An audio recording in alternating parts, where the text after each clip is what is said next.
A mass shooting at a school is traumatic, not only for the student survivors, but kids everywhere. So how do you talk with your kids about something like this?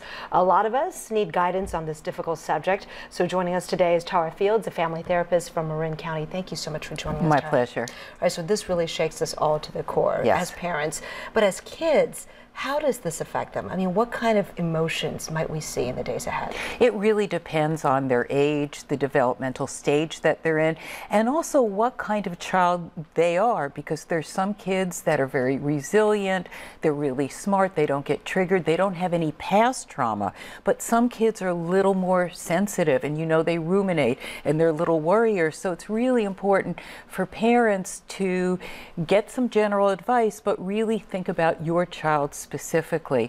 Something that's very important too for parents is to make sure that you're not leading them in any way, that you really create a safe space for them to talk to you. So you want to be authentic. If they say, "Are you worried?" You can't say, "No, I'm not worried," because they're going, "I can't trust you, Mom. I'm not going to talk to you." Say, "Hey, I'm worried," but then come up with really honest ways to reassure them. All right, so really listen to them. Yes. Right? Don't assume they want to talk about more than they want to. How do we decide how much detail is appropriate for that child? Yeah, well, the first thing is you don't want to bombard them with detail that they don't need, like keeping cable news on all the time. Small children are going to watch it and think that this is going on all the time. Watch the local news and use a segment to open up a conversation. Hey, are kids at school talking about this? What are you thinking? But don't lead them in terms of saying, "Are you worried? Are you afraid you're going to get shot?" And then really, if you don't know the answers, get the authentic information. If they say, "Could this happen to us?"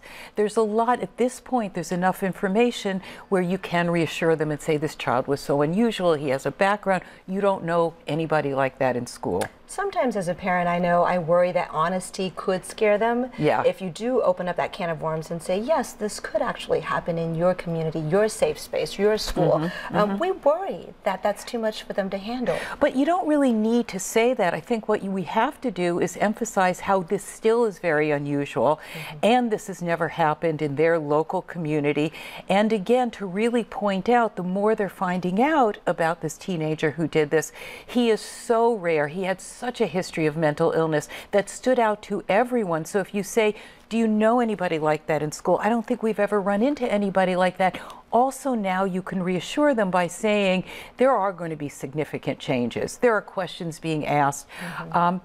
The other thing is for parents, again, is to make sure that you handle your anxiety somewhere else. I have a couple of friends who said, "I don't want to let my kids go to school tomorrow." You can't do that. That's your fear. You need to manage that somewhere else. Yeah, I was just going to ask you, what if my kid said, "I don't want to go to school tomorrow"? Yeah. I also wanted to ask you a lot more, whether this is just a one-time conversation or many follow-ups, or what do you do if you notice your kids in the weeks ahead still depressed? But all those questions, we've run out of time on air, but not on Facebook Live.